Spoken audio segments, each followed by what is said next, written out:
सभी भक्त प्रेमियों को राधे राधे। आप सब लोग जानते हैं कि जो कथा प्रसंग चल रहा है, तो पहले पार्ट में आप लोगों ने श्रवण किया था। पितामह भीष्म के द्वारा भगवान पांडवों को उपदेश दे रहे हैं, जिसमें दान धर्मान और राज धर्म का उपदेश किया है। अब मोक्ष धर्मान, स्त्री धर्मान, ये सारे उपदेश श्रवण करेंगे। उससे पूर्व आप सभी लोग ध्यान दें, सब लोग आप जुड़ते जाइए हमसे। बड़ी प्रसन्नता के साथ में आप सब लोग हमारा सहयोग कर रहे हैं। आइए गुरु भगवान माता पिता के चरणों में प्रणाम करें, इष्ट देवता के चरणों का ध्यान करें। उसके पश्चात आगे कथा में प्रवेश करते हैं।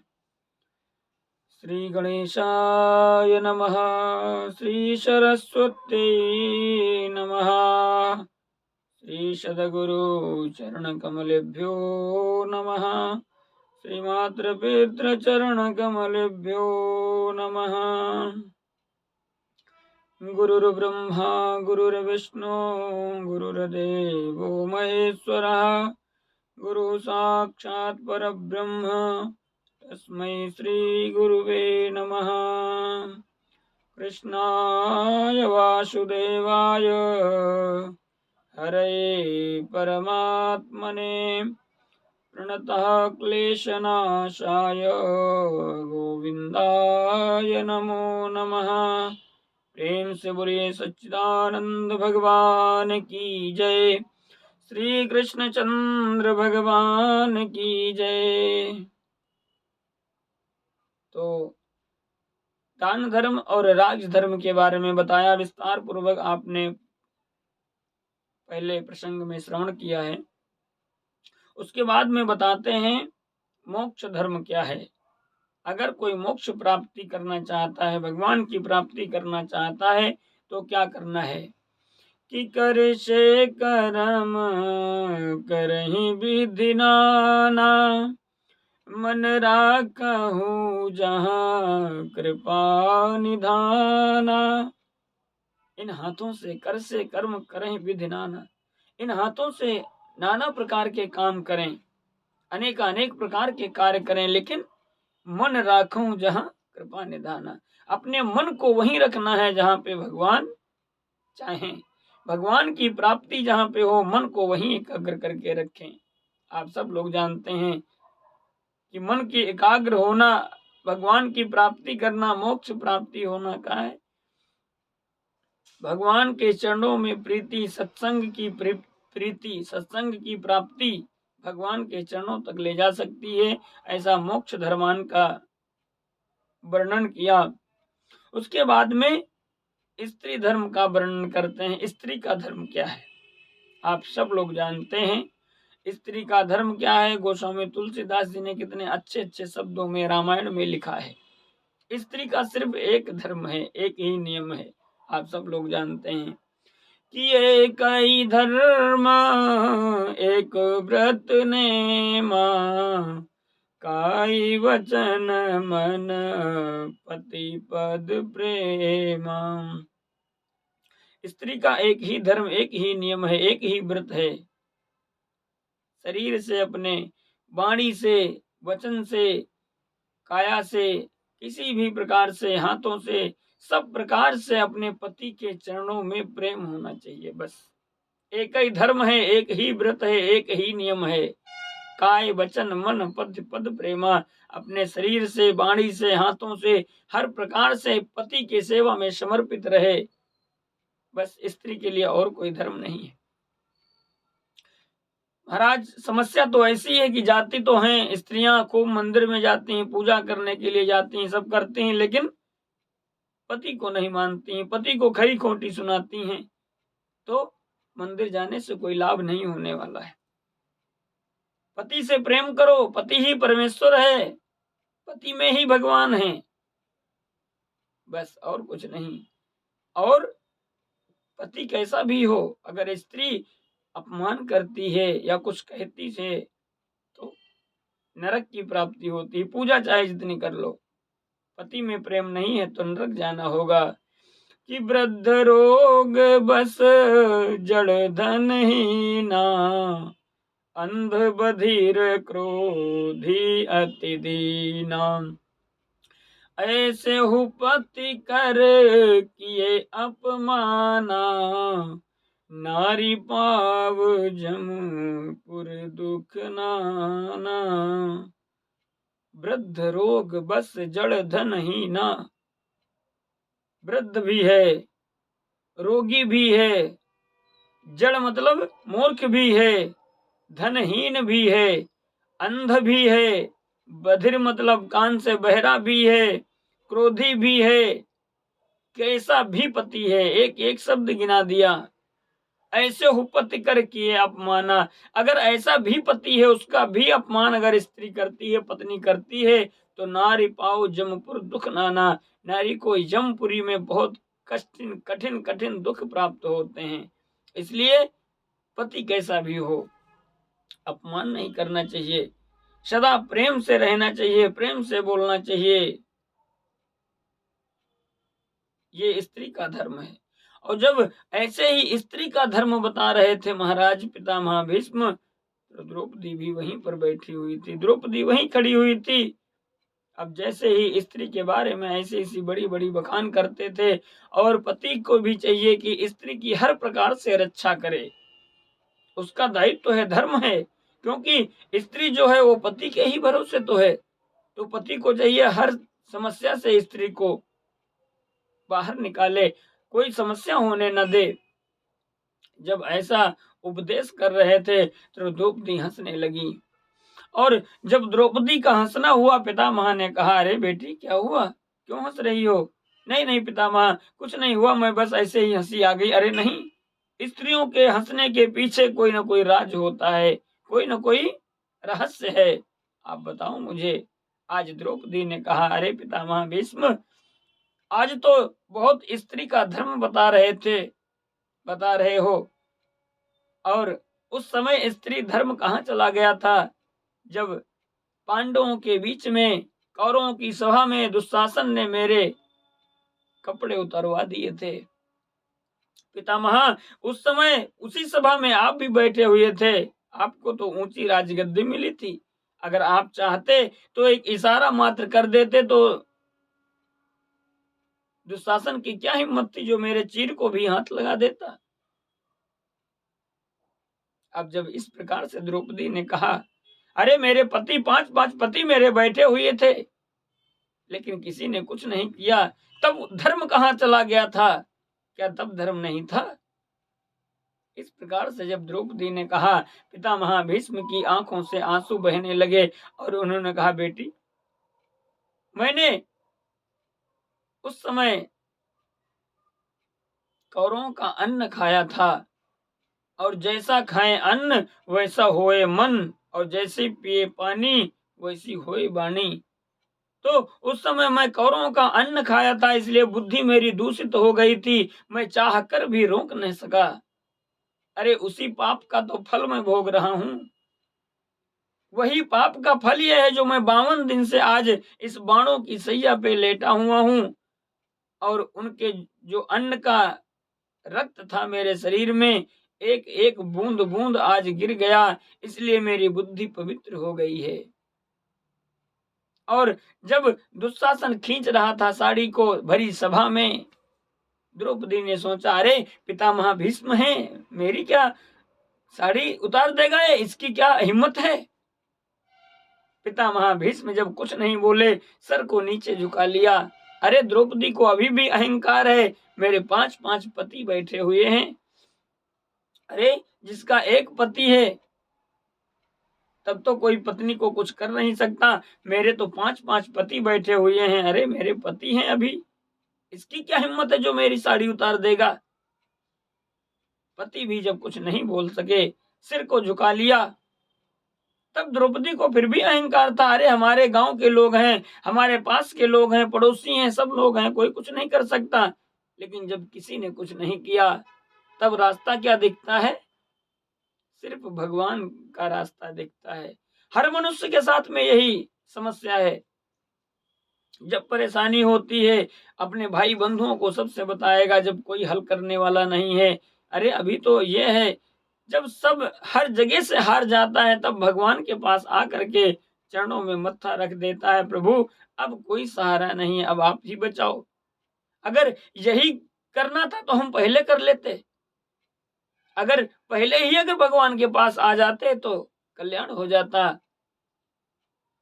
लेकिन हम संसार की मोह माया में पड़ जाते हैं, भगवान को सबसे बाद में याद करते हैं। जिसको सबसे पहले याद करना चाहिए उसको हम सबसे बाद में याद करते हैं। कितनी बड़ी भूल है हमारी, कभी हम सोचते हैं इस बात पे? आज जब द्रौपदी का कोई सहारा नहीं रहा तो आंख बंद करके खड़ी हो गई और सिर्फ एक परमात्मा भगवान का ध्यान किया है, कृष्ण का ध्यान किया है कि हे कृष्ण द्वारिका वासिन गोप गोपी जन प्रिया कौरवे परिभूतां मां किम न जानासि केशवा। हे कृष्ण द्वारिका वासिन, क्या तुम्हें दिखाई नहीं देता? तुम मेरे सखा हो। क्या तुम्हें दिखाई नहीं देता इस कौरवों की सभा में हमारी इस प्रकार से लाज लूटी जा रही है? दुशासन साड़ी को खींचता जा रहा है। एक परत सिर्फ बची थी साड़ी को खींचने के लिए। कभी द्रौपदी ने भगवान की कटी हुई उंगली में अपने साड़ी का पल्लू फाड़ करके बांध दिया था। भगवान ने कहा, इस साड़ी का पल्लू जो आपने थोड़ा सा मेरी उंगली में बांधा है, इसका कर्ज मैं बहुत साड़ी दे करके चुकाऊंगा। आज जब कुछ नहीं दिखाई दिया, जब अंतर आत्मा से हृदय से भगवान को याद किया है द्रौपदी ने, भगवान ने कहा, अरे यही पहले कर देती तो ये नौबत न आती। जब हम भगवान के चरणों में रो करके प्रार्थना करके भगवान को पुकारते हैं तो भगवान को आने में देर नहीं लगती। भगवान कहीं से आते थोड़ी हैं। ये तो हम लोगों का भ्रम है कि भगवान कहीं आते हैं और कहीं जाते हैं। भगवान न कहीं आते हैं न कहीं जाते हैं। जहाँ पे हमने भगवान को याद किया वहीं भगवान प्रकट हो जाते हैं और जहाँ पे भगवान को भूल गए वहीं अंतर ध्यान हो जाते हैं। आज भगवान प्रकट हो गए और साड़ी को बढ़ा दिया है। साड़ी बढ़ती गई, दुशासन खींचता गया, लेकिन दुशासन हार गया। नारी है कि सारी है, सारी की ही नारी है कि नारी की ही सारी है, कुछ पता ही नहीं चलता है। ये नारी है कि पूरी साड़ी ही लपटी हुई है जो हम खींचते जा रहे हैं। पता नहीं नारी की ही साड़ी बनी है या सारी की ही नारी बनी है। दुशासन के बाहों में 10,000 हाथियों का बल था। मालूम है कि 10,000 गज बल घट्यो न 10 गज चीर। 10,000 हाथियों का बल जो था वो घट गया, छीण हो गया, लेकिन 10 गज का चीर उसने पूरा खींच नहीं पाया। भगवान ने इतनी लंबी साड़ी कर दी। मूर्छित होकर के पृथ्वी पर गिर पड़ा दुशासन, लेकिन द्रौपदी को निर्वस्त्र नहीं कर सका। ऐसा विश्वास होना चाहिए भगवान पे सबका, प्रभु पे ऐसा भरोसा होना चाहिए, तो प्रभु इस प्रकार से लाज भी बचाते हैं। लेकिन हमें भरोसा होना चाहिए। तो जब इस प्रकार से द्रौपदी से पितामह भीष्म ने कहा, अरे मेरे तो एक एक शरीर का एक एक बूंद खून जो था निकल चुका है, आज मेरी आत्मा पवित्र हो गई है।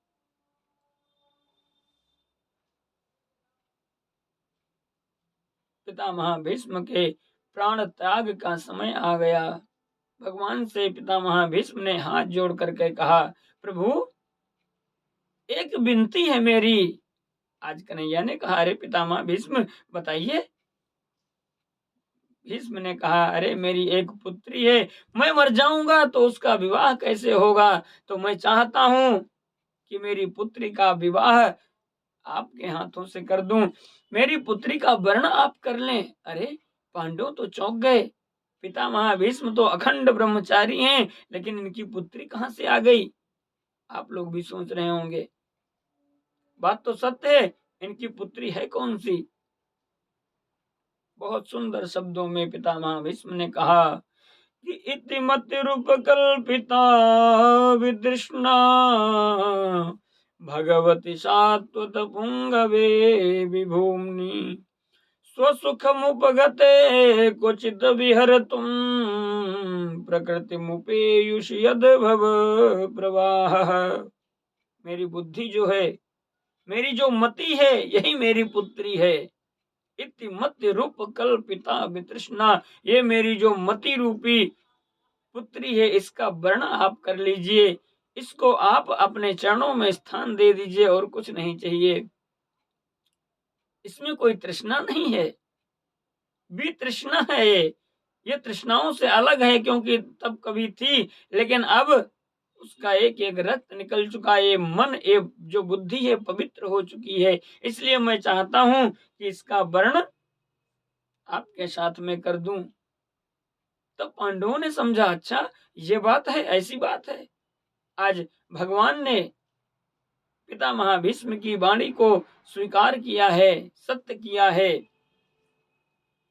और पितामह भीष्म कहने लगे, प्रभु जब उस समय युद्ध हो रहा था कौरव और पांडवों में,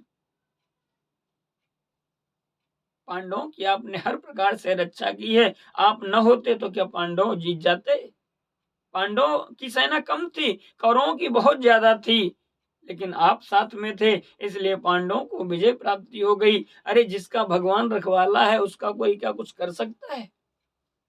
कि जितने तारे गगन में उतने शत्रु हुए, बाल न बांका होए सके।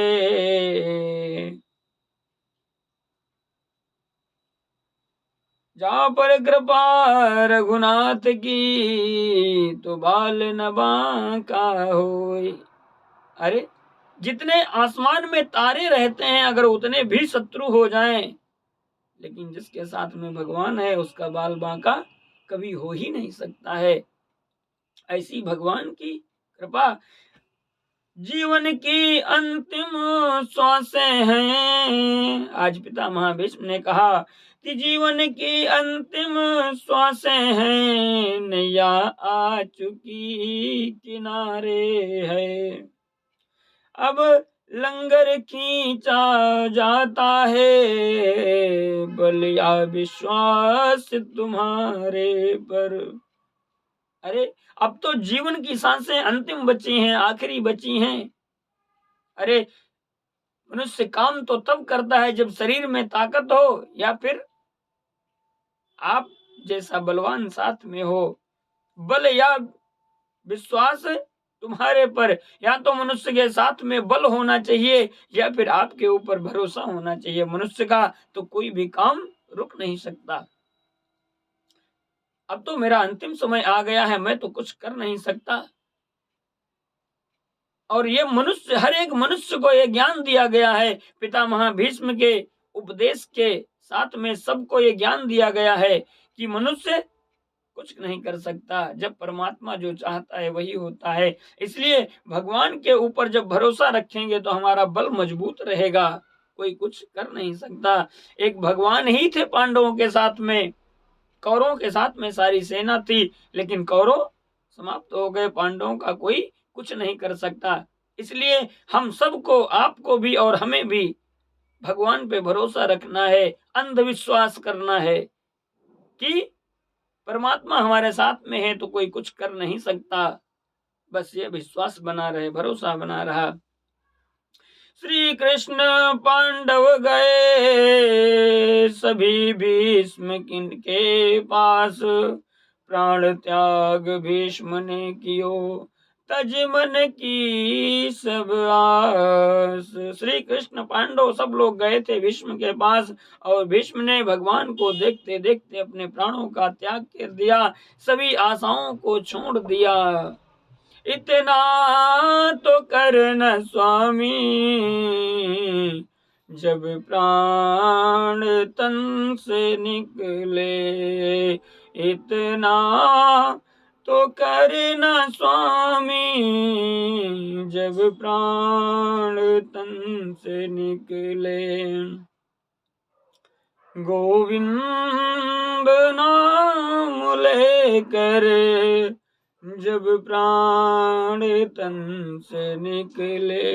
अरे प्रभु हमारे सामने हो, प्रभु को देखते देखते हमारी सांसें थम जाएं, सांसें रुक जाएं, इससे बड़ा सौभाग्य और क्या हो सकता है। हमारी मृत्यु को आज परमात्मा ने सफल बना दिया।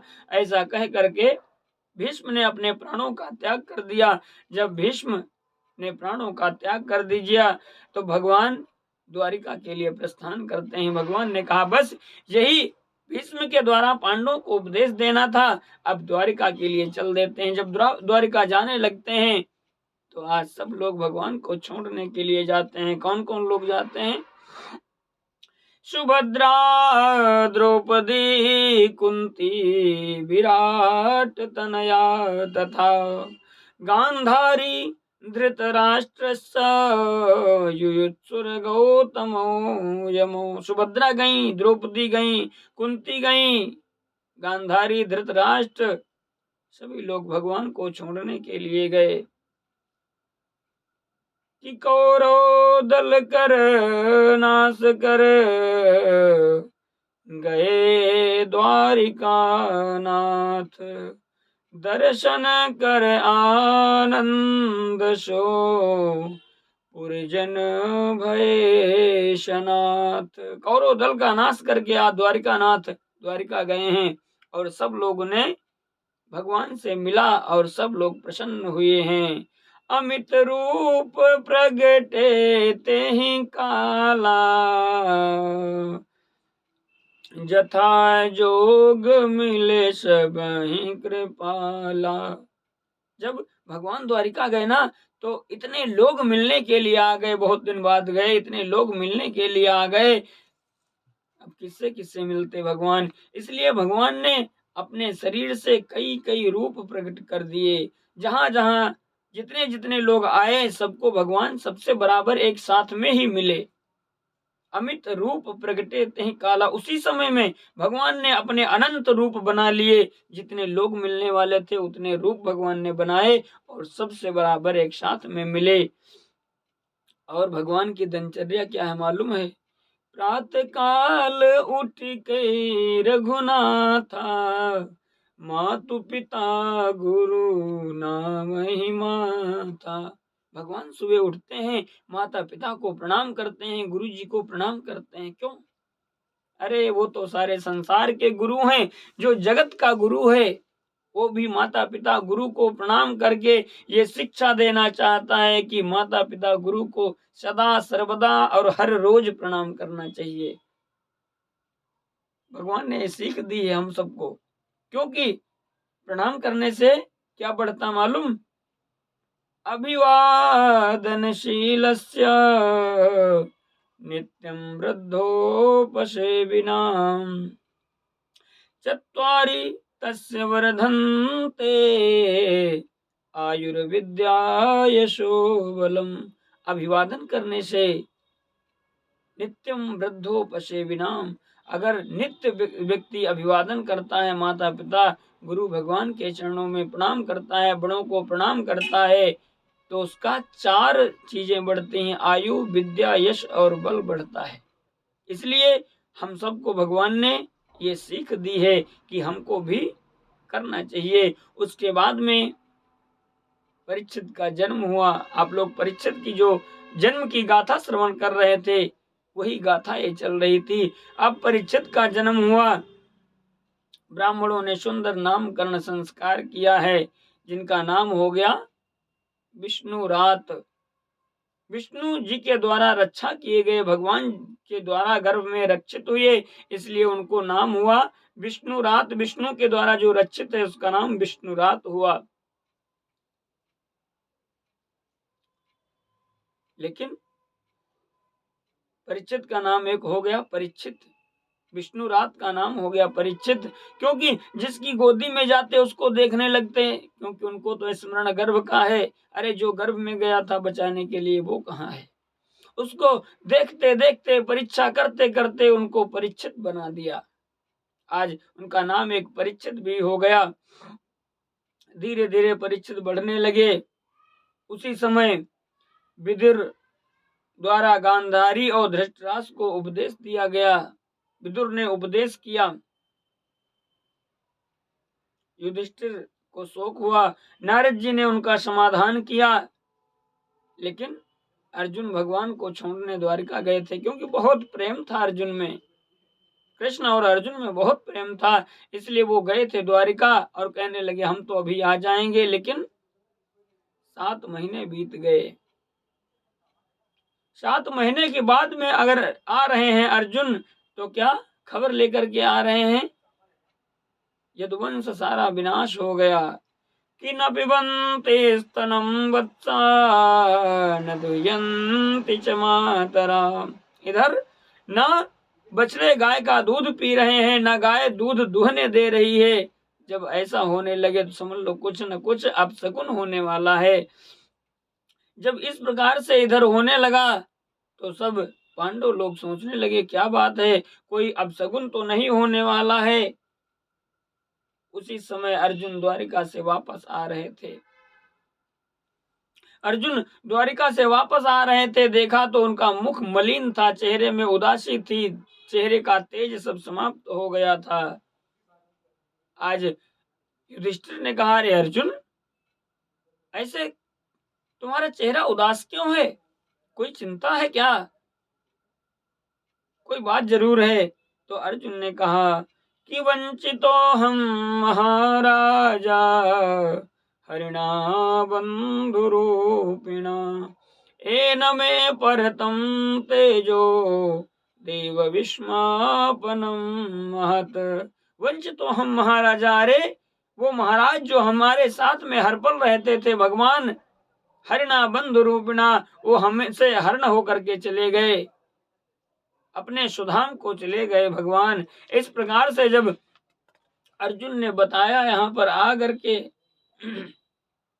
भगवान ने अर्जुन से कहा था कि अर्जुन, मैं चला जाऊंगा तो द्वारिका समुद्र में डूब जाएगी, उससे पहले तुम गोपियों को ले जा करके राधा रानी के पास में छोड़ देना, राधा रानी की कृपा से गोपियों का कल्याण हो जाएगा। तो अर्जुन लेकर के गोपियों को जा रहे थे। उसी समय भगवान ने भील बन करके गोपियों को लूट लिया, अर्जुन को ये बताने के लिए कि जब तक हम तुम्हारे साथ में हैं तभी तक तुम्हारा गांडीव काम का है। क्योंकि अर्जुन को भी घमंड हो गया था अपने ऊपर, अपने धनुर्विद्या के ऊपर। तो भगवान को घमंड बिल्कुल अच्छा नहीं लगता, फिर अपने भक्त को घमंड हो जाए बर्दाश्त नहीं हो सकता। तो भगवान ने ही गोपियों को लूट लिया कि अर्जुन, घमंड काहे पे करते हो? जब हम तुम्हारे साथ हैं तभी तुम अर्जुन हो, तभी तुम गांडीवधारी हो। समय समय की बात है, समय होत बलवान, भीलन लूटी गोपियां, वही अर्जुन वही बाण। गोपियों को भील बन करके भगवान ने लूट लिया, अर्जुन कुछ नहीं कर पाए। भगवान को ये अर्जुन को बताने के लिए भगवान ने ऐसा किया कि जब तक हम तुम्हारे साथ में थे तब तक तुम गांडीवधारी थे, धनुर्धारी थे, लेकिन जब हम नहीं हैं तो अहम नहीं होना चाहिए। भगवान की भक्ति में घमंड नहीं चलता, अहम नहीं चलता। इसलिए भक्ति निर्मल होनी चाहिए और प्रेममय होनी चाहिए, तब व्यक्ति का कल्याण हो जाता है। इसके बाद में जब भगवान अपने सुधाम चले गए तो पांडवों ने कहा, मैं रह करके क्या करूंगा? पांडव स्वर्गारोहण करते हैं। ये सब कथाएं हम अगले पार्ट में श्रवण करेंगे। आप सभी लोग कथा सुनते जाइए। देखिए, मेरी मेहनत का तात्पर्य क्या है? मैं इसलिए मेहनत करता हूँ, आप लोगों तक ये सब पहुंचाता हूँ कि आप लोग हमसे जुड़े, हमें प्रेम दें। हमें आपके प्रेम की प्यास है। आप लोग हमसे जुड़ते जाइए, हमसे प्रेम करते जाइए, कथा को सुनते जाइए प्रेम से, बस और कुछ नहीं। धर्म का प्रचार होना चाहिए, कथाओं को अपने जीवन में धारण करो, जीवन में परिवर्तन हो। क्योंकि जीवन आजकल का कितना बदलता जा रहा है, लोगों का कैसे कैसे लोग होते जा रहे हैं। और जब इसको हम जीवन में धारण करेंगे तो जीवन में परिवर्तन हो जाएगा, कल्याण हो जाएगा।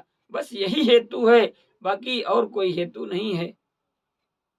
इसीलिए मेहनत की जा रही है। प्रेम से बोलो राधे राधे। अगले पार्ट में फिर मिलते हैं, तब तक के लिए सभी को राधे राधे। बड़े लोगों को सादर प्रणाम।